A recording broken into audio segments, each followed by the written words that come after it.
ശീതളിനെയും സ്വരമോളെയും കുറിച്ചിട്ട് ഒരു വിവരം ഇല്ലാത്തത് കൊണ്ട് തന്നെ ശീതളിന്റെ ഫോണിലേക്ക് നമ്മുടെ സുമിത്ര നിർത്താതെ വിളിച്ചുകൊണ്ടിരിക്കുക. അപ്പൊ ആ സമയത്താണെങ്കിലോ ശീതളിന്റെ ഫോൺ നമ്മുടെ സച്ചിന്റെ കസ്റ്റഡിയിലുമാണ്. സച്ചിനോട് ഒരുപാട് തവണ ശീതൾ ചോദിക്കുന്നുണ്ട്, സച്ചിനെ ദയവ് ചെയ്ത് എൻ്റെ അമ്മയാ വിളിക്കുന്നത്, നീ ആ ഫോൺ ഒന്ന് തരുമോ എന്ന് ചോദിക്കുമ്പോൾ മര്യാദക്ക് ഞാൻ പറയുന്നത് കാര്യങ്ങളും കേട്ട് ഇവിടെ എവിടെയെങ്കിലും അടങ്ങി ഒതുങ്ങി നിന്നോണം, ഇല്ലെങ്കിൽ ഈ സച്ചിന്റെ മട്ടും ഭാവമൊക്കെ അങ്ങ് മാറുമെന്ന് പറഞ്ഞ് സച്ചിൻ ഭീഷണിപ്പെടുത്തുകയാണ്. അപ്പൊ എന്താ ഇവനെ പോലെയുള്ളൊരു സൈക്കോടെ പിടിയിലായി പോയല്ലോ ഭഗവാനെ, ഇനിയിപ്പോൾ താൻ എന്ത് ചെയ്യും? തൻ്റെ കൂടെ സ്വരമോളും കൂടി ഉണ്ടല്ലോ എന്നുള്ളൊരു ചിന്തയിൽ നമ്മുടെ ശീതള് വിഷമിച്ച് അങ്ങനെ നിൽക്കുകയാണ്. സുമിത്ര വീണ്ടും വീണ്ടും വിളിച്ചുകൊണ്ടേ ഇരിക്കുന്ന ആ ഒരു സമയം സച്ചിന് ദേഷ്യം വന്നു. അവനാണെങ്കിലോ ആ ഫോൺ അങ്ങ് സ്വിച്ച് ഓഫ് ചെയ്ത് വെക്കുക. പിന്നീട് നമ്മുടെ അനന്യയാണ്. അനന്യ അനിരുദ്ധിനെ വിളിക്കുക, നിങ്ങളുടെ അനുജത്തി എൻ്റെ മോളെയും കൊണ്ട് വീട്ടിൽ നിന്ന് പോയിട്ട് ഇത്രയും സമയമായിട്ടും മടങ്ങി വന്നിട്ടില്ല, അതുകൊണ്ട് കുറച്ച് സമയം കൂടെ ഞാൻ വെയിറ്റ് ചെയ്യും, ഇനിയും കണ്ടില്ല എന്നാണെങ്കിൽ ഉറപ്പായിട്ടും ഞാൻ പോലീസിൽ കംപ്ലൈൻറ്റ് ചെയ്യുമെന്നൊക്കെ പറയുമ്പോൾ, എടി നീ എന്തിനാ ഇങ്ങനെ ചെറിയ കാര്യങ്ങൾക്കൊക്കെ പ്രശ്നം ഉണ്ടാക്കുന്നേ? അവൾ എൻ്റെ അനിയത്തിയല്ലേ, അവൾക്കറിയാമല്ലോ സ്വരമോളെ കൊണ്ടുപോയാൽ അതുപോലെ തന്നെ മടക്കിക്കൊണ്ടുവരാൻ. ദയവ് ചെയ്ത് നീ വീട്ടിൽ പ്രശ്നങ്ങൾ ഉണ്ടാക്കരുത് അനന്യയെന്നും പറഞ്ഞ് അനിരുദ്ധ കാര്യങ്ങൾ പറഞ്ഞ് മനസ്സിലാക്കാൻ ശ്രമിപ്പിക്കുന്നുണ്ടെങ്കിലും നമ്മുടെ അനന്യ കാര്യങ്ങൾ ഉൾക്കൊള്ളാനേ തയ്യാറാവുന്നില്ല. അനന്യക്ക് നമ്മുടെ ശീതളിനോട് എന്തൊക്കെയോ ഒരു ദേഷ്യം ഉള്ളതുപോലെ തന്നെയാണ്. ശീതൾ എങ്ങാനും ഇനി സ്വരമോളുടെ കാര്യങ്ങളൊക്കെ ചെയ്ത് തന്നെക്കാളേറെ സ്വരമോള് ശീതളിനെ സ്നേഹിച്ചാലോ എന്നുള്ളൊരു ഭയമാണ് നമ്മുടെ അനന്യക്കുള്ളത്. അപ്പം അനന്യ പറയുന്നുണ്ട്, ഉറപ്പായിട്ടും കുറച്ച് സമയം കൂടി ഞാൻ കാക്കും, അതിനുശേഷം എൻ്റെ കുഞ്ഞിനെ കുറിച്ച് ഒരു വിവരവും ഇല്ലെങ്കിൽ ഞാൻ പറഞ്ഞതുപോലെ തന്നെ പോലീസിൽ വിവരം അറിയിക്കും എന്നും പറഞ്ഞ് അവൾ ഫോൺ വെക്കുക. അപ്പം സുമിത്ര ഇതെല്ലാം കേട്ടുകൊണ്ട് അങ്ങോട്ട് വരുമ്പം, മോളെ നീ പോലീസിൽ പറയുന്നതിന് മുന്നേ ആൻറ്റി നിനക്ക് വിശ്വാസം ഇല്ലേ? കുറച്ച് സമയം കൂടി നമുക്കൊന്ന് കാത്തു നോക്കാം.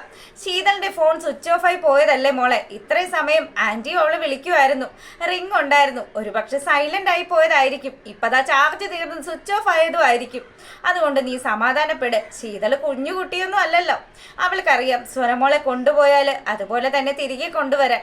ഞാൻ എന്തായാലും ഇനി ഒന്ന് പോയി അന്വേഷിക്കാമെന്നും പറഞ്ഞ് സുമിത്ര അന്വേഷണത്തിന് ഇറങ്ങാൻ തുടങ്ങുകയാണ്. അപ്പോൾ ദാ നമ്മളെ കാണിക്കുന്നത് നമ്മുടെ സരസ്വതി അമ്മയാണ് കേട്ടോ. സരസ്വതി അമ്മയാണെങ്കിൽ അവിടെയൊക്കെ നടന്നു നമ്മുടെ സുമിത്ര ഇട്ടുകൊടുത്ത ചായയൊക്കെ കുടിച്ചു. ഭയങ്കര ഹാപ്പി ആയിട്ട് പുള്ളിക്കാരി അവിടെ അങ്ങനെ ഇരിക്കുമ്പോഴാണ് സുമിത്രയും അതുപോലെ തന്നെ നമ്മുടെ അനന്യയും തമ്മിൽ കുഞ്ഞിൻ്റെ കാര്യമൊക്കെ സംസാരിക്കുന്നത്. അപ്പം സുമിത്ര പുറത്തേക്ക് കൊച്ചിനെ അന്വേഷിച്ച് പോവാൻ തുടങ്ങുകയാണ് എന്ന് മനസ്സിലാക്കിക്കൊണ്ട് തന്നെ സരസ്വതി അമ്മയാണെങ്കിലോ ഇത് തന്നെയാണ് പറ്റിയ സമയം. സച്ചിൻ്റെ കൂടെ എന്തായാലും ശീതളും സ്വരമോളും ഉണ്ടാകുമെന്ന് സരസ്വതി അമ്മയ്ക്ക് നല്ലതുപോലെ തന്നെ അറിയാം. അതുകൊണ്ട് തന്നെ ആ ഒരു വിശ്വാസത്തിൻ്റെ പുറത്ത് സുമിത്ര പുറത്തുപോയ സമയം മുതലാക്കിക്കൊണ്ട് സരസ്വതി സുമിത്രയുടെ റൂം സെർച്ചിങ്ങിന് ഇറങ്ങുകയാണ്. അങ്ങനെ സരസ്വതി അമ്മ സുമിത്രയുടെ റൂമിൽ കയറിയതും സുമിത്ര ആ ഒരു ഡയറി ഒളിപ്പിച്ച് വെച്ച ഡ്രോ തുറക്കുകയാണ്. ഇതെന്താ ഇപ്പൊ തുറയുന്നുമില്ലല്ലോ, ഈ പെണ്ണ് ഈ താക്കോൽ എവിടെ കൊണ്ടേ വെച്ചിരിക്കുന്നതെന്നൊക്കെ ആലോചിച്ച് പുള്ളിക്കാരി അവിടെ മുഴുവനും തപ്പിക്കൊണ്ട് നിൽക്കുമ്പോഴാണ് സുമിത്ര തൻ്റെ ഫോൺ എടുക്കാൻ മറന്നിട്ടാണ് പോയത്. പുള്ളിക്കാരി ഫോൺ എടുക്കാൻ വേണ്ടി തിരികെ വരുന്ന ആ ഒരു സമയം സരസ്വതി അമ്മ കറക്റ്റായിട്ട് സുമിത്രയ്ക്ക് മുന്നിൽ പെടുകയാണ്. അപ്പം അമ്മ എന്താ ഈ റൂമിൽ, അതും ഞാൻ പുറത്തുപോയ സമയത്ത്? സുമിത്ര എടി അതെ, പിന്നെ ചായ കിട്ടാൻ വൈകിയല്ലോ, അതുകൊണ്ട് തന്നെ എനിക്ക് ഭയങ്കരമായിട്ട് തലവേദനിച്ചു, അതിനുള്ള മരുന്ന് തപ്പി ഇറങ്ങിയതാണ്.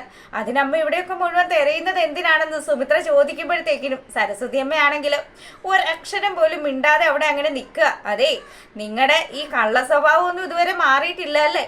അവിടെ വാടക വീട്ടിലായിരുന്ന സമയത്ത് അലമാരിയുടെ അകത്ത് നിന്നും പണം മോഷ്ടിച്ചതൊന്നും ഞാൻ മറന്നുപോയിട്ടില്ല, അതുകൊണ്ട് അതുമാതിരി എന്തെങ്കിലും ഉടായ്പ സ്വഭാവമായിട്ടാണ് ഈ നിൽക്കുന്നതെങ്കിൽ എൻ്റെ തനി നിറം അമ്മ അറിയുമെന്ന് പറയുമ്പോഴത്തേക്കിനും എൻ്റെ പൊന്നു സുമിത്ര, ഞാൻ നിൻ്റെ റൂമിൽ കയറി എന്തെടുത്തെന്നാ നീ പറയുന്നത്? ഞാൻ കുറച്ച് തലവേദനയ്ക്കുള്ള മരുന്ന് നോക്കി, അതിനിപ്പം നീ ഇത്ര കൊണ്ട് ഒച്ച ഉണ്ടാക്കണമെന്ന് ചോദിച്ച് സരസ്വതി അമ്മ ഇങ്ങനെ നല്ല പിള്ള ചമഞ്ഞ് നിൽക്കുമ്പോഴത്തേക്കിനും എന്തായാലും മരുന്ന് കിട്ടിയില്ലല്ലോ, പോയിക്കോ, ഈ റൂമിൽ മരുന്നൊന്നും ഇല്ലാന്നും പറഞ്ഞ് സുമിത്ര അങ്ങനെ സരസ്വതി അമ്മയെ പറഞ്ഞു വിടുകയാണ്. അതിനുശേഷം സുമിത്രയാണെങ്കിൽ ഫോണും എടുത്തു, അതോടൊപ്പം തന്നെ ആ താക്കോലും എടുത്തങ്ങ് മാറ്റുകയാണ്. പിന്നീടാണെങ്കിലോ നമ്മുടെ സ്വരയും അതുപോലെ ശീതളിനെയും ഒക്കെ അന്വേഷിച്ചുകൊണ്ട് സുമിത്ര അങ്ങനെ നടക്കുകയാണ്. അപ്പോൾ കൈവശം ഒരു ബാഗും ഒക്കെ ഉണ്ട്. ആ ബാഗും ഒക്കെ തൂക്കി പോകുന്ന ആ ഒരു സമയത്ത് രണ്ട് ചെക്കന്മാർ വരിക സുമിത്രയുടെ അടുത്തേക്ക്. അവന്മാർ വന്നിട്ട് സുമിത്രയോട്, അതെ ആ വശത്തേക്ക് പോകുന്ന വഴി ഏതാന്ന് ചോദിച്ച് സുമിത്രയുടെ കൈവശത്തിലുള്ള ആ ഒരു ബാഗ് തട്ടിപ്പറിച്ച് ആ ബൈക്കുകാർ കടന്നു കളയാൻ ശ്രമിക്കുന്ന ആ ഒരു സമയം സുമിത്ര അവർക്ക് പിന്നാലെ പായാൻ നോക്കുന്നുണ്ടെങ്കിലും സുമിത്രയ്ക്ക് തന്റെ ബാഗ് നഷ്ടപ്പെടുക. ബാഗിൽ പിന്നെ വിലപിടിപ്പുള്ള ഒരു സാധനവും ഇല്ലാത്തത് കൊണ്ട് മാത്രം സുമിത്ര സമാധാനത്തിൽ തന്റെ ഫോണാണെങ്കിൽ കൈവശമുണ്ട്. ആ ഒരു സമാധാനത്തിൽ സുമിത്ര നടന്ന് തിരികെ വരിക. ഓരോ സ്ഥലങ്ങളിൽ അന്വേഷിച്ചിട്ടും ശീതളിനെ കുറിച്ചും സ്വരമോളെ കുറിച്ചിട്ടും ഒരു വിവരവും തന്നെ ഇല്ല. പിന്നെ നമ്മുടെ സുമിത്രയുടെ കണ്ണ് വെട്ടിച്ച് സരസ്വതിയമ്മയാണെങ്കിൽ ഇവരെന്താ പറയുന്നത് എന്നറിയാൻ വേണ്ടി അവിടെ ഒളിഞ്ഞു നിൽക്കുകയാണ്. അപ്പം ആ സമയത്ത് നമ്മുടെ അനിരുദ്ധം തിരികെ എത്തി. അനിരുദ്ധന് വന്ന പാടെ തന്നെ അനന്യാണെങ്കിലോ, അനി ദേ ഇത്രയും സമയമായിട്ടും സ്വരമോളും ശീതളും മടങ്ങി വന്നിട്ടില്ല. ഞാൻ അപ്പോഴേ പറഞ്ഞതാണ് എൻ്റെ കുഞ്ഞിനെ ശീതളിൻ്റെ കൂടെ വിടാൻ പറ്റില്ല എന്ന്. പക്ഷേ നീ ആണെങ്കിൽ ഞാൻ പറയുന്ന കാര്യങ്ങളൊന്നും കേൾക്കാതെ എന്നോട് ദേഷ്യപ്പെടുകയല്ലേ ചെയ്തതെന്നും പറഞ്ഞ് അനന്യ തൻ്റെ സങ്കടവും ദേഷ്യവും ഒക്കെ അനിരുദ്ധിനോട് പറയുമ്പോഴത്തേക്കിനും അമ്മയാണെങ്കിലോ നമ്മുടെ സരസ്വതി അമ്മ ഇതൊക്കെ ഒളിഞ്ഞു നിന്ന് കേൾക്കുകയാണ്. ഈശ്വര, കാര്യങ്ങളൊക്കെ കൈവിട്ടു പോവാണോ? ഇവർ പോലീസിലെങ്ങാനും കംപ്ലൈൻറ്റ് ചെയ്ത് കഴിഞ്ഞാൽ എങ്ങനെയാ സച്ചിൻ്റെ അടുത്ത് നിന്ന് ഇപ്പം ശീതളിനെ ഒന്ന് തിരിച്ചു കൊണ്ടുവരിക? ശീതൾ മാത്രമാണ് പോയിരുന്നെങ്കിലും കുഴപ്പമില്ലായിരുന്നു. ഇതിപ്പം ആ സ്വരമോളയും കൂട്ടിയാണ് ശീതൾ പോയിരിക്കുന്നത്. ഇനി എന്ത് ചെയ്യും ദൈവമേ എന്ന് ആലോചിച്ച് സച്ചിനെ വിളിക്കാമെന്നും പറഞ്ഞ് സരസ്വതി അമ്മ അങ്ങ് മാറി നിന്ന് സച്ചിനെ വിളിക്കുകയാണ്. അപ്പം സച്ചിനാണെങ്കിലോ ഇവിടെ ഒരു സൈക്കോപാത്ത് പെരുമാറുന്നത് പോലെ ശീതളിനോട് സ്വരമോളോടും റോങ് ആയിട്ട് പെരുമാറിക്കൊണ്ടിരിക്കുകയാണ്.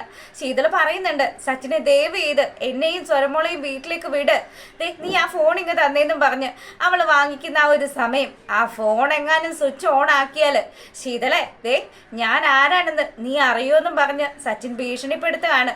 അങ്ങനെ സച്ചിനോട് ഒരു നയത്തിൽ നിന്നു. അപ്പം നമ്മുടെ സ്വരമോള് ചോക്ലേറ്റ് ഒക്കെ കഴിച്ചുകൊണ്ടിരിക്കുകയാണ്.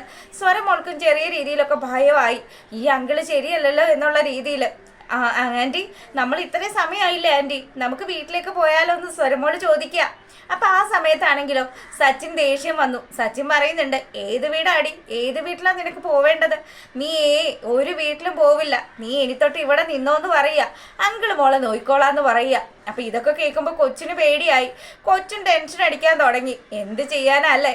നമ്മുടെ സച്ചിനാണെങ്കിൽ ഇങ്ങനെയൊക്കെ സംസാരിച്ചുകൊണ്ട് നിൽക്കുന്ന സമയത്ത് ശീതൾ പതുക്കെ ആ ഫോൺ അങ്ങോട്ട് ഓണാക്കുകയാണ്.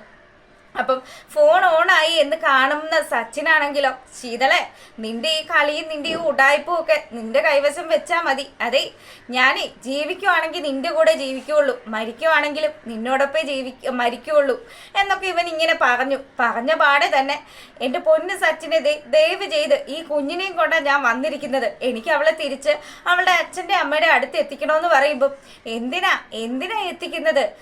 നമ്മൾ മരിക്കുകയാണെങ്കിൽ നമ്മുടെ കൂടെ സ്വരമോളെ കൂടി അങ്ങ് കൊല്ലാം. എന്താ സ്വരമോൾക്ക് മരിക്കാൻ പേടിയുണ്ടോ എന്ന് കൊച്ചിനോട് ചോദിച്ചതും കൊച്ചു ഒറ്റ കരച്ചിൽ കരയുക.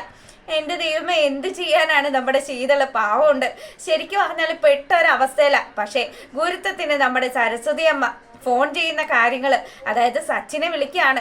ഈ കാര്യങ്ങളൊക്കെ നമ്മുടെ സുമിത്ര കാണുകയാണ്. സുമിത്രയ്ക്ക് അങ്ങനെ മനസ്സിലായി സച്ചിൻ്റെ അടുത്താണ് ശീതളും സ്വരമോളും ഉള്ളത് എന്നുള്ള കാര്യം. ഫോൺ കട്ട് ചെയ്തതിന് ശേഷം സരസ്വതിയമ്മ ഒന്ന് തിരിഞ്ഞതും കാണുന്നത് നമ്മുടെ സുമിത്രയാണ്. അപ്പം അത്തരത്തിലുള്ള ഒരു സൂപ്പർ ഹിറ്റ് പ്രമോ വിശേഷമാണ് എത്തിയിരിക്കുന്നത്. എല്ലാ കൂട്ടുകാരും കാണുക, സപ്പോർട്ട് ചെയ്യുക. അപ്പം എല്ലാ കൂട്ടുകാർക്കും നല്ലൊരു രാത്രിയൊക്കെ ആശംസിക്കുകയാണ്. പിന്നെ എപ്പോഴും പറയുന്നത് പോലെ ചാനൽ ഇഷ്ടപ്പെട്ടാൽ സബ്സ്ക്രൈബ് ചെയ്യാൻ മറക്കരുത് കേട്ടോ. അപ്പോൾ ഓക്കെ, ബൈ.